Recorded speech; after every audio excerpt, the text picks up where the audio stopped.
The United States hold England to a 0-0 victory, as one paper put it. Jules, love for Greg or time to have a go at Gareth again? Bit of both, but I think I'll insist on Gareth. I'm sorry. I mean, Greg, well done. I mean, it worked. Your midfield. 4-4-2, Pulisic working hard. It was good. Your midfield worked well. I liked it. But my word, Gareth, what are you thinking? Why? When you've got so much momentum from your first game, you go and do this? Like, this makes no sense. No pressing, no intensity. Let's have a sleep. Why don't we enjoy having a little nap? No? Pace ourselves for what?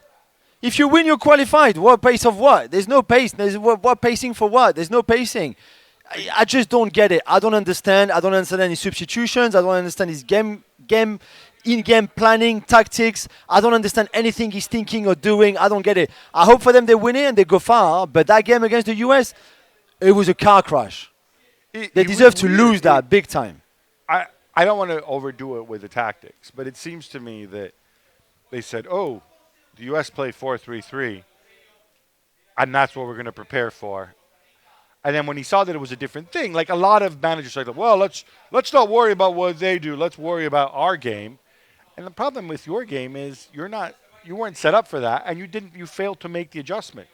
And I was surprised, like Bellingham, how is it he's so good in one game, and in the other game? Because they had not prepared for that USA game at all. They had no plan. And I don't understand how you can not have a plan in a World Cup match. What do you do before the game? How do you prepare for a game? I don't understand. When you realize that the way the US are going to press you and the way the US play, like you just said, Gab, just adapt and maybe tell Bellingham to play a little bit deeper. So you've got 2 6s, Rice and Bellingham, not Bellingham more as an 8 and Mount more as kind of a 10.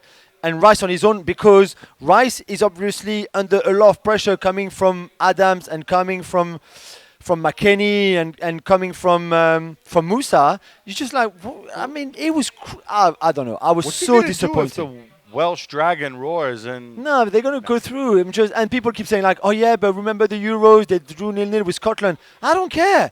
I don't care what happened in the summer 2021. We're here in Doha. It doesn't matter what happened before. I was just so disappointing. And, I mean, the stat that made me laugh the most is that Harry Maguire had as many touches in the USA box than Harry Kane. And for me, that sums it all up. We're not going to talk about Harry Kane's ankle, fitness, I don't think he's fit, but if they want to play him, they can play him. I mean, it's crazy. Thanks so much for watching ESPN on YouTube. And for more sports highlights and analysis, be sure to download the ESPN app. And for premium content and live streaming, subscribe to ESPN Plus.